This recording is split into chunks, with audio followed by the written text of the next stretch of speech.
Welcome, good evening, YouTube. This is Joshua. Um, this is another part of my How to Survive Howard University. One of the biggest problems that a lot of us have at Howard is finding out how the hell we gonna pay for it. You know, you have your FAFSA, your financial aid information that goes to the government and determines, your eligibility for Pell Grant. Well, Pell Grant is pretty much for everybody, but for your loans, how much you can get in loans if you qualify for loans. Basically, the broker you are, the better you off in that regard. However, freshman year is probably not going to cover it. I can almost guarantee you it's not, especially with the cost of school going up.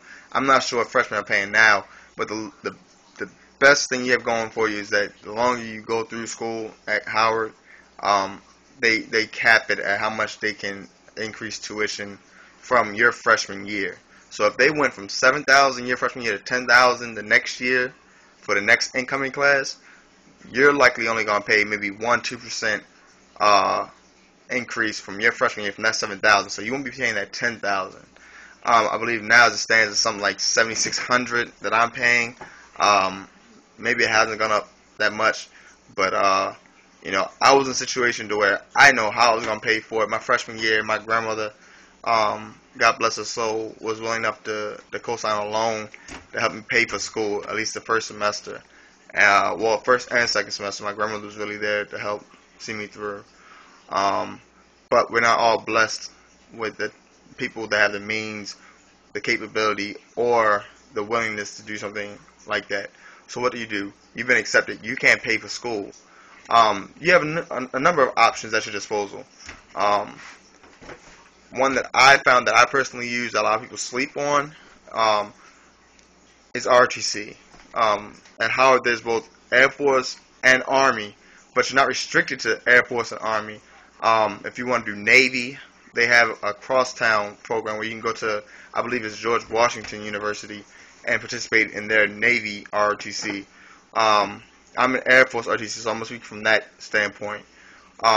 If you can't pay for school, you can try to become eligible for an ROTC scholarship. Basically what you do, you won't be able to get money for your first semester at Howard, but if you enroll in the program, you'll be given all your uniforms and everything, and you start your training, your classes, and it's an academic environment. But also there's the training, teaching you how to march, how to conduct yourself with the military bearing, and become a more disciplined person, as well as the physical aspect of it, where you build your body up to be in the form that your government is going to need you for you to be in, fighting in your country's Air Force. So you go through your first semester, and at that point you'd be eligible to go out, and you need to get a physical done, and there's some paperwork you need to fill out. Basically, if you have at least a 2.5 and you're physically fit, you can go out and try to get a scholarship. You also have to take the test. It's called the AFOQ, the Air Force Officer. I'm sorry, the Air Force Officer Qualifying Test, which is basically like the SAT, but it's much easier. Basically, where if you score high enough on that, and you qualify to become an officer in the Air Force, depending on your grades, you're stratified, against everybody else that's trying to get in there. And if you've done well enough, you get a scholarship. Money from your freshman year is not,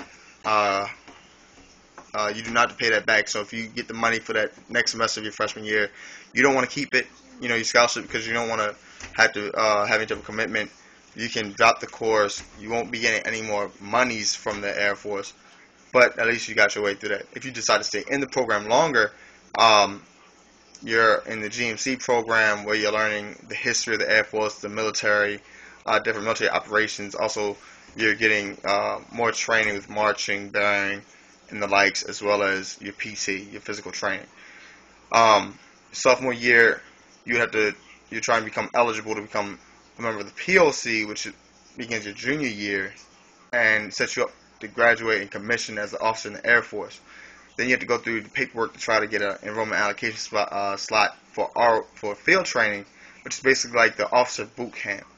That's our version, but it stresses more the leadership quality rather than the follower role. So after that, it's just maintaining your 2.5, getting that slot, and contracting, saying that you're going to either pay back the money you received, enlist, or commission, and you have a commitment of 4 years, well, 8 years, 4 years active, 4 years reserve, or if you want to do 8 years active, that's your choice. But so at that point in time, your debt is wiped clean. That way you pay for school, and also if you have any type of financial aid, you can get a sizable refund check, and that that money that you receive from the government, those are loans you're taking out, but the school acts as a privy between you and the government. And then you have your money for ROTC. That's a scholarship. That's money coming to you, so you're eligible for that too. So if your total financial aid goes over the amount of school, you get money back. Pretty nice, right? Outside of ROTC, I know I went in kind of long with the ROTC part of it. Outside of ROTC, there's the different donor scholarships. So where if you're eligible, you'd fill out a application in April for the following school year. So you won't get a freshman year. I know it sucks to be a freshman. I'm sorry. But you fill out that application, and if you're selected, it's easily $1,000. You just have to write a little card saying thank you, put a picture of yourself on there, and you get $1,000 towards your education. Outside of that, there's different school scholarships. There's different levels. They pay different amounts. Basically, you have to qualify from your grades coming out of high school.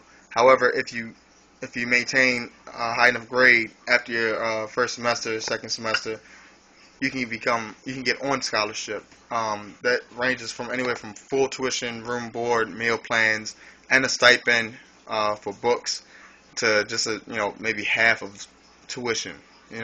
But it's better than nothing. They have a whole resource center just for scholarships. Then you have fellowships. It's endless. I suggest that you go on FastWeb. They have hella sources for different scholarships. Say Coca-Cola, Microsoft, all the different scholarships. Also check with your college. There's numerous colleges. It's not just a university. It's just you go major at the university. There's different colleges which comprise. This is a university which is comprised of the different colleges. For example, I'm in COAS, College of Arts and Science. I'm a political science major, so I could go to my department and see if they have scholarships. I could go to my college, see if they have scholarships. Look online, look for people who you know. For example, I went to my family reunion. We had a fund set up for students, for family members that were starting college, and I got $300 off the muscle for college, and that went a long ways to helping me, pay for food, books, those sort of things. So the opportunities are endless. If you want some more information on that, just comment, PM me, let me know. I'll try to see how best I can help you, maybe give you some contact information. Just let me know.